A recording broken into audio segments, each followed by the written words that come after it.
Sí, las estatuas originales son comparativamente pocas. Con lo que, y como digo, los romanos, fíjense la cantidad de casi, por ejemplo, conocemos a los grandes escultores griegos por las copias romanas. Salvo, como yo no lo puse acá, voy a ver si lo encuentro, se los voy a mandar, es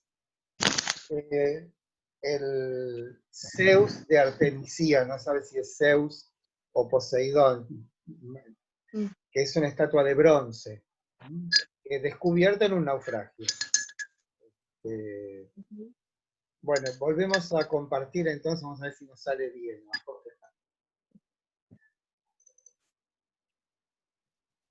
¿Ven el PowerPoint ahí? Sí, sí, profe. Bueno, albricias. Bueno, sigamos un poco con esto. Ya me parece que dije demasiadas cosas. Bueno, ahí teníamos la imagen del Apolo Belvedere. O sea, acá otra vez está el Apolo de nuevo. Tendría que haber puesto la estatua de Zeus antes. Pero ayer no tuve tiempo, ayer cuando revisé esto no tuve tiempo de buscarlo, ¿no? Es en cierto sentido la expresión de la majestad y sobre todo la distancia que separa a los inmortales de los mortales. En la Edad Dorada los hombres habían comido con los dioses, pero más tarde las dos razas fueron separadas. Esta división ocurrió en el momento del primer sacrificio. Después tenemos los héroes, que son figuras menos poderosas que a un dios y a los que se los veneraba. Normalmente se le concebió como un mortal fallecido y el emplazamiento típico de estos cultos era una tumba. Pero varios tipos de figuras sobrenaturales menores llegaron a asimilarse a esta clase. Seres como los que describió Homero, más fuertes y en conjunto más espléndidos. El héroe mantenía los intereses limitados y partidistas de su vida mortal. Eran los grandes apoyos locales, sobre todo en el campo de batalla. Bueno, y después, acá tenemos lo de las deidades celestes y terrestres, que ya nombramos.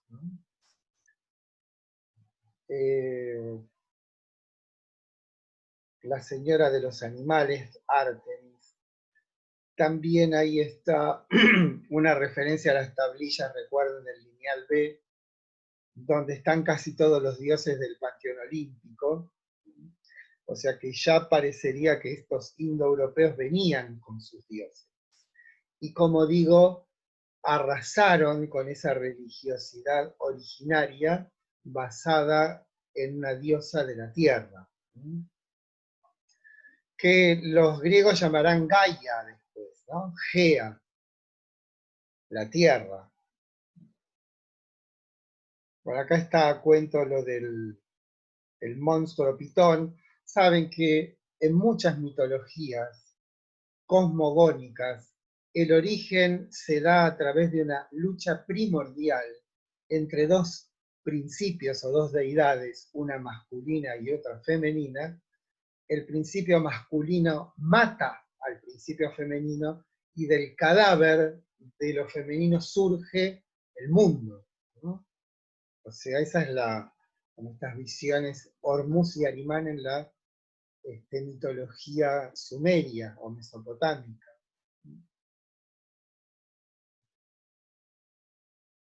Bueno, aquí hablo más o menos de cómo serán el culto sobre todo, ¿no?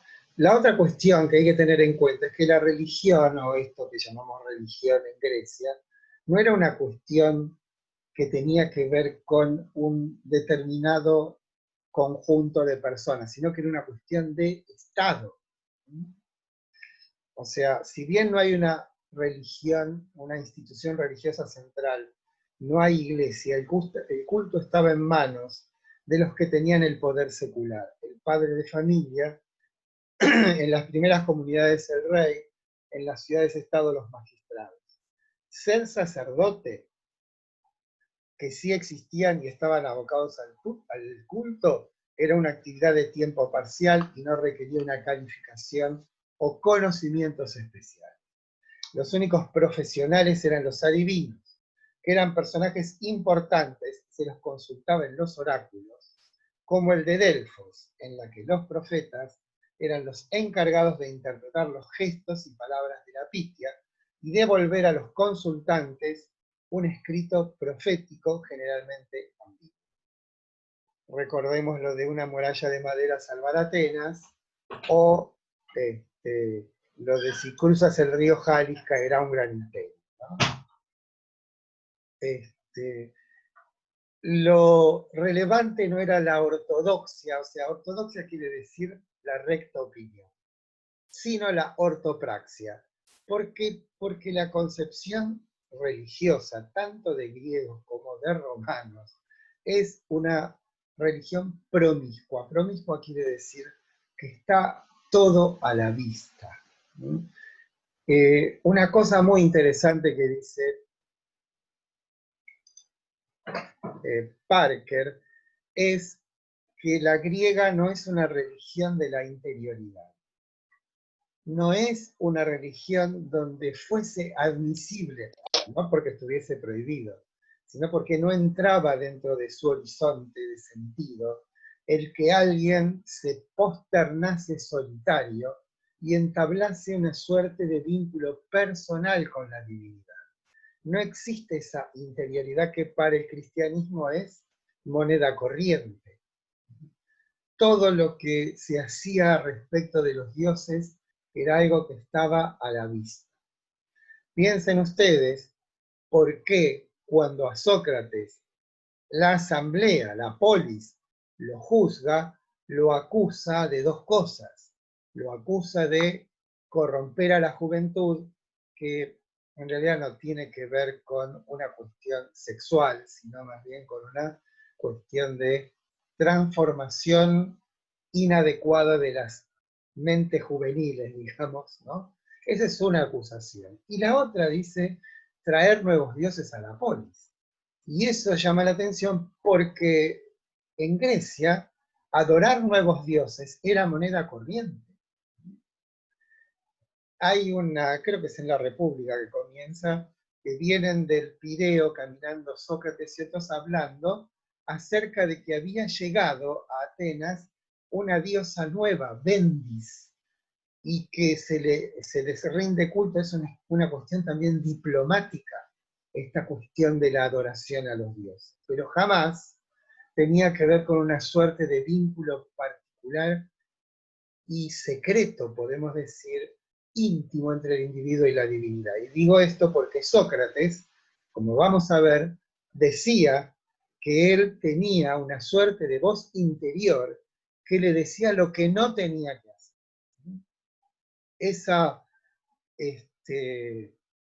Esa concepción de una divinidad personal era totalmente ajena al espíritu de la religiosidad griega, ¿no?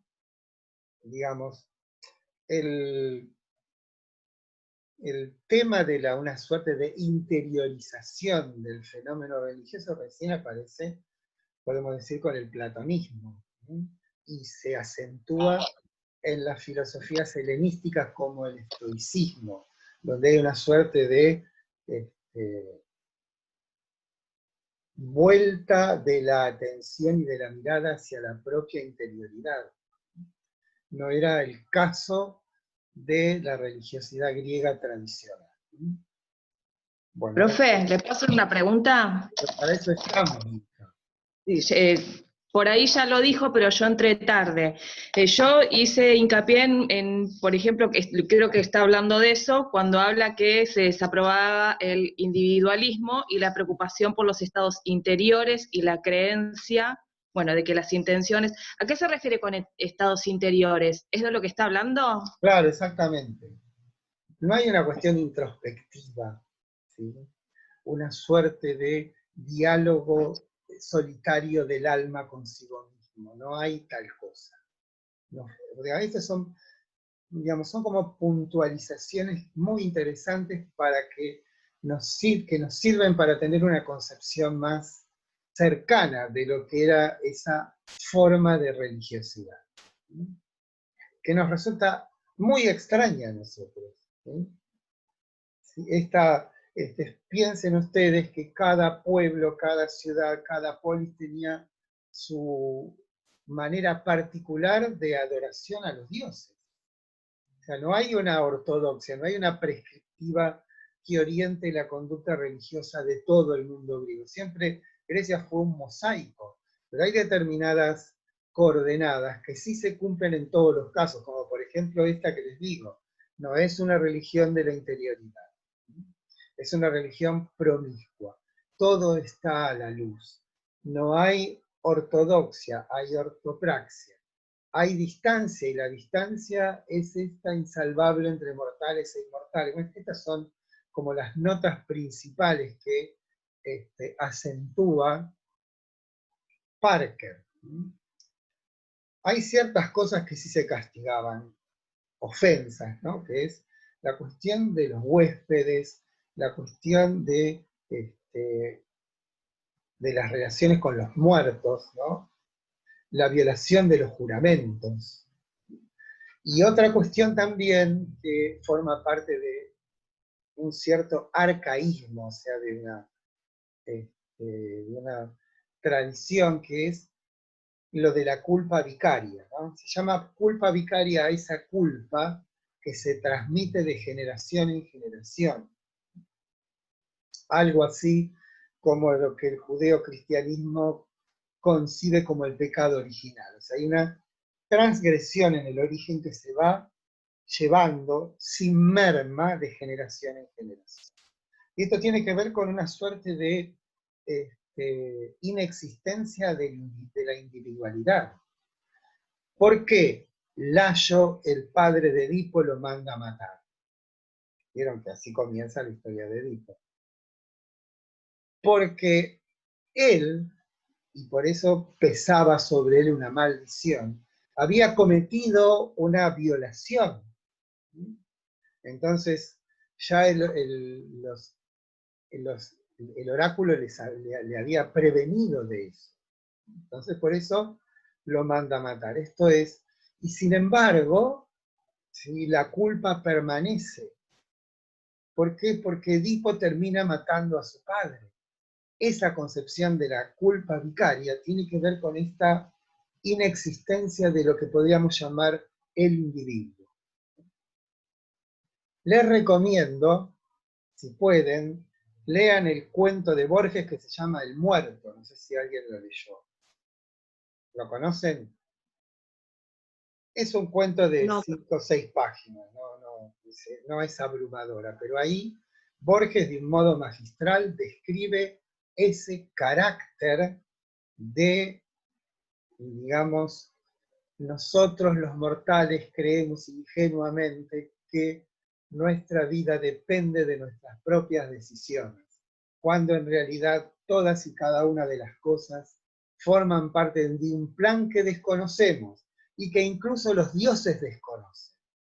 Eso es lo notable, los dioses no saben del destino, o sea, de la moira. Y eso Borges lo expresa de un modo magistral en un episodio que ocurre en la frontera entre Uruguay y Brasil a fines del siglo XIX. Bueno, después si pueden leanlo porque es una joya. Y ahí como la literatura, como dice el señor Quito, afina la sensibilidad de los pueblos. Ahí Borges, tomando un motivo, digamos, central del carácter arcaico del pensamiento griego, nos lo muestra en en algo actual, podemos decir. Pero hay más de todo esto, respecto sobre todo de esta idea de cómo, sobre todo en los mitos más antiguos, prevalece esta concepción. Piensen no solamente en Edipo, sino en Teseo. Teseo es el que, sustituyendo una suerte de pago que debe hacer Atenas con los cretenses, que es mandar 9 jóvenes, 9 muchachas y 9 muchachos todos los años, eso varía según las versiones del libro, para ser llevados al laberinto y ser comidos por el Minotauro, ¿no? Y Teseo sustituye a uno de esos jóvenes, tiene un vínculo con Ariadna, que es la hija de Minos, se introduce en el laberinto y mata al Minotauro. Pero cuando regresa, olvida de cambiar la vela. Había convenido él con su padre Egeo, que si volvía victorioso iba a traer la vela blanca, y cuando Egeo ve que el barco viene con la vela negra, se precipita y muere, y por eso el mar se llama Egeo, ¿no? O sea, como que nosotros los mortales creemos por un instante, o nos creemos por un instante ser los dueños de nuestras propias decisiones, cuando en realidad es que los dioses nos dan una suerte espacio de juego en el cual nosotros podríamos llegar a creer ingenuamente que nuestra vida nos pertenece. O sea, esa es una concepción arcaizante que está muy bien descrita en un pequeño libro llamado El nacimiento de la filosofía de George Ocauley, que también está, creo, en el libro. No está en el programa porque es un poco complicado, pero no está de más leerlo porque es una joya ese libro, ese pequeño libro. Bueno, cuento todo esto para que comprendamos la matriz de este fenómeno religioso griego. Estamos volviendo. A ver cómo sigue esto. Los modos. Reconocer a los dioses consistía principalmente en observar su culto. La piedad se expresaba con el comportamiento, con los actos de respeto hacia los dioses. La religión no era una cuestión de interioridad o intensa comunión privada con el Dios. Esto no implica que no hubiese fuertes sentimientos de piedad, lealtad y dependencia o incluso afecto. Querido era un modo usual de referirse a ellos. Nadie habría de posternarse en un lugar solitario e iniciar un diálogo devocional con algún dios. Era una religión en la que importaban más los actos que las intenciones. Desaprobaba el individualismo, como recién leía una compañera, la preocupación por los estados interiores. Sí era central a una comunidad y en la necesidad de observar debidamente las formas sociales. A diferencia del cristianismo, los griegos no consideraban al hombre como pecador y que su condición actual obedeciese a una transgresión ocurrida en un tiempo otro. Eran dioses antropomórficos, a diferencia del caso de los egipcios. Cada dios era una forma transfigurada hacia lo excelente de capacidades humanas tangibles. Eran inmortales, pero no eran omnipotentes. Había sobre ellos una ley intangible e implacable que imperaba incluso sobre ellos, la moira. El griego no estaba en peligro de deslizarse sin darse cuenta en el pecado, porque las reglas de conducta estaban claras. El culto, vieron que lo que sería el sucedáneo de lo que nosotros llamamos pecado, sería para los griegos la palabra hibris, que quiere decir desmesura. Esto es el transgredir los límites. Eso es lo que sería lo equivalente a la transgresión. Pero no tenía la forma de una mancha o de una violación a una prescripción explícita. Simplemente ese ir más allá. Hay una historia muy graciosa de un tal Arístides el Bueno. Hay una institución en Atenas que se llama el ostracismo. Tiene que ver ostracismo porque sobre la valva de una ostra, ostracón, se ponía el nombre de alguien a quien habría que mandar al exilio. Ese ostracismo duraba 10 años. Esta persona, que digamos, se escribía el nombre en esa valva de la ostra, y el que más votos tenía se tenía que ir. Y resultó que hay alguien en Atenas, Arístides, llamado el Bueno. Entonces, a Arístides, una persona que no sabía escribir, le pide que escriba Arístides. en ese registro, ¿no? Entonces Arístides, dándose cuenta de que no lo conoce, dice, pero ¿por qué Arístides? Es que es tan bueno que me tiene cansado. Diciendo, hay también una hibris de la bondad. Esto debería producir hilaridad, a mí me causa gracia. Bueno, el culto formal seguía siendo el sacrificio. La víctima típica era un animal. Los griegos no sacrificaban humanos. El culto a Patroclo con sacrificios humanos incluidos no formaban parte del culto tradicional. Bueno, esto tiene que ver con la Ilíada, ¿no? El calendario griego era una lista de sacrificios. El animal sacrificado era asado y luego se lo comía. Un asado. Al mejor estilo gauchesco. El engaño se debió a un ardid de Prometeo que intentó engañarlos en un sacrificio quedándose con la mejor parte.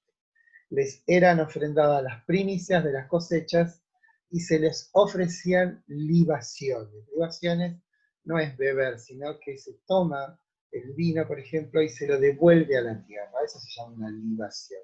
Otra cosa es escanciar, que es sí beber, ¿no? O sea, es una buena costumbre, cuando uno está en un asado en un lugar abierto, la copa de vino se le devuelve a la tierra lo que ella nos ha ofrecido, ¿no? Esa era una manera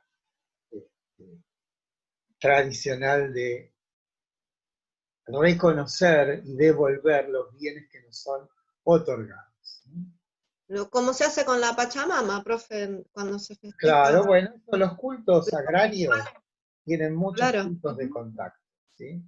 Se le devuelve lo que ella nos da, ¿sí? Las diferentes formas que muestran el sacrificio obedece a los destinatarios, eran a los olímpicos o a los poderes subterráneos. De eso dependía qué animales se sacrificaban y cuál el destino de los despojos. A pesar de múltiples salvajismos contados en los mitos, no era una religión de horrores, de atormentarse y confrontación perpetua de lo indecible. Desde luego, algunos ritos eran deliberadamente misteriosos, algunos festivales o parte de ellos tenían un tono triste o penitencial. Sin embargo, el tono dominante del rito griego era festivo y de celebración. El canto y la danza colectivas eran una forma básica de culto. Por eso Nietzsche irónicamente dijo, solo creería en un Dios que supiese bailar, ¿no? Y la otra que dice Nietzsche respecto al mundo griego es 2000 años sin ningún nuevo Dios, hay algo muy malo que está pasando aquí en Occidente. ¿Cómo es que no hemos inventado ninguna deidad? Por favor, ¿no? Bueno, son como punzantes puntualizaciones de este hombre. Sin embargo, bueno, vamos por ahí. Y la competición atlética otra. Los dioses eran brillantes, agraciados, seres despreocupados, y una representación de pacotillos sin alegría no cumpliría con la función propia de un festival de entretenerles. La oración acompañaba al rito. No era corriente orar seriamente sin hacer una ofrenda de algún tipo. A un griego no le avergonzaba comentar a los dioses que si fuera un poco más rico, ya que la riqueza es un regalo de los dioses, podría hacer ofrendas mayores. El verdadero significado psicológico de do des, o sea, te doy para que me des, no era la esperanza de soborno, sino el hecho de que permitía que el devoto sintiera que había establecido una relación ordenada, continua y bilateral con el Dios. No creo que lo haya escrito yo, estábamos bien tomados del texto de Parker mismo. También, bueno, la cuestión está la economía. La economía, o sea, la actividad económica productiva, no era un algo autónomo, desligado de la legalidad religiosa, sino que formaba parte de ese conjunto. O sea, lo religioso, y en ese sentido es que no creían, porque ya estaban inmersos en ese mundo. Para creer supone la no creencia, Y eso es absurdo, no es que ellos creían en los dioses, no, ellos vivían bajo la mirada asistente de la divinidad. Y cada acción humana significativa, como decíamos, ellos se presentían como siendo asistidos, acompañados, protegidos, albergados por la divinidad. Bueno, acá dice algo de esto sobre la religión. Y después, al lado de esta, o digamos, en concomitancia con este tipo de religiosidad expresa, manifiesta, expuesta, hay determinadas vinculaciones con lo misterioso, con lo oscuro, con la adivinación, con la otra vida. Uno es Delfos, que como ya más o menos lo señalamos, era ese lugar donde se iba a consultar sobre lo que habría de ocurrirme o a mí o a una comunidad, o donde habría de informarme cómo habría de irme si intento fundar una ciudad, una colonia no es la palabra, ¿sí? En tal o cual lugar, porque como decíamos era también un centro de información. Atengámonos a algo que nos va a servir cuando pensemos a Heráclito. El oráculo es ambiguo, y la ambigüedad es el signo de la distancia que existe entre los inmortales y los mortales. Por otra parte, el oráculo no se exige la sagacidad de la interpretación correcta, como le pasó a Temístocles, no le pasó a Creso, el rey de Lidia. O sea, el oráculo es un desafío donde lo que está en juego es la sabiduría. Y ese desafío sigue manifestando una suerte de distancia entre los mortales y los inmortales. Bueno, aquí hablo de esto, y el otro culto que está lleno todavía de misterio es el culto de Eleusis. Acá hay algo que debo contar de todo esto, que es, bueno, esto está tomado del texto de Jacob Burckhardt.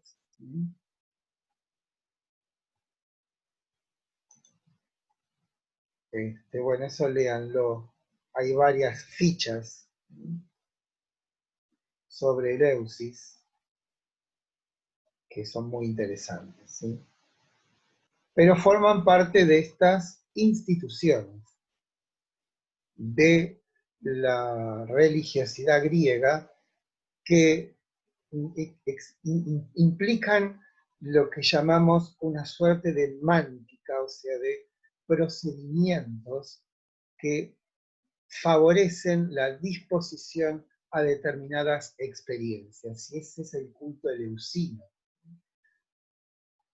Todavía los arqueólogos, o mejor dicho, los arqueólogos no pueden vincular las pocas descripciones que existen del fenómeno eleusino con lo que descubren en sus excavaciones.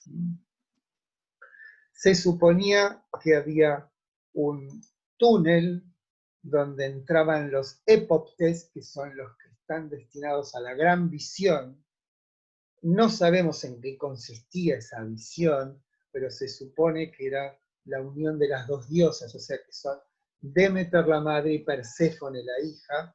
Después el viernes, vamos a contar un poquito más sobre Demeter, Perséfone y Core, pero a lo que voy es que aquellos se dice que habrían experimentado esto en el ritual, como digo, desconocido, no temían ya la muerte. Eso es lo que parecería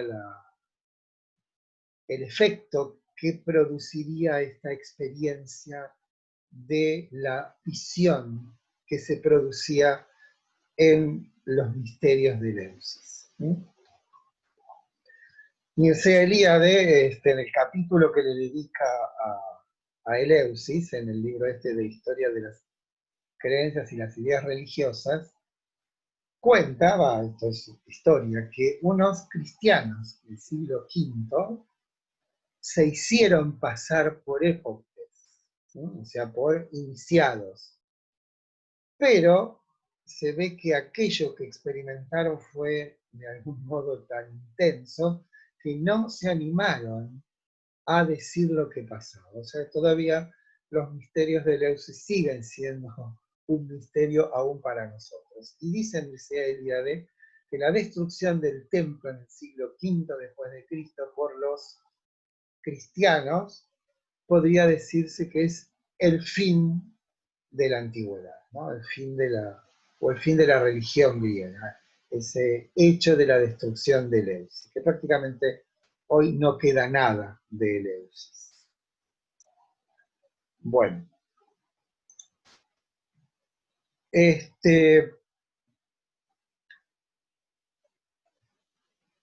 acá dice una cosa interesante, como me encanta Parker cuando dice estas cosas, estas religiones, dice, sin dogma, sin libro, sin ninguna institución explícita que salvaguarde la palabra, etcétera, etcétera, están destinadas a vivir poco tiempo. Sin embargo, la griega duró más de 1000 años, ¿no? Bueno, pero, y así anticipo lo que vamos a decir la próxima clase, porque se nos está acabando el tiempo, y hoy no puedo dar una tercera sección, digamos, porque les cuento que el viernes tengo que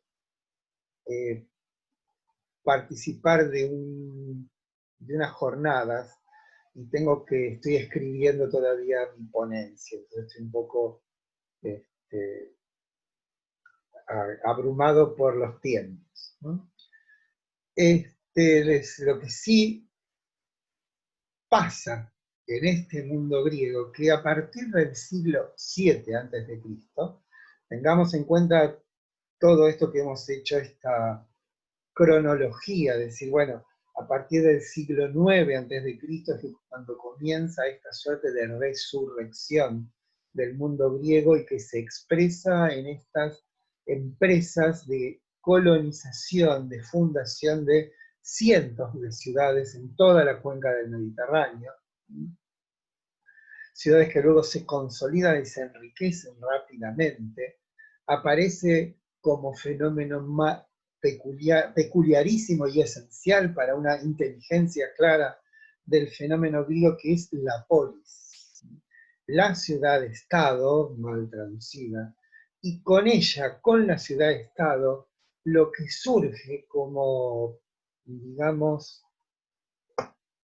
esperen que voy a volver a vernos, ¿no?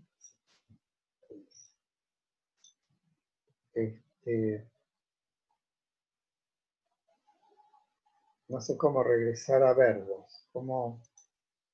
Tenés que, apretaste ya dejar de compartir, ya profe. está, dejar de compartir. Ahí. Bien.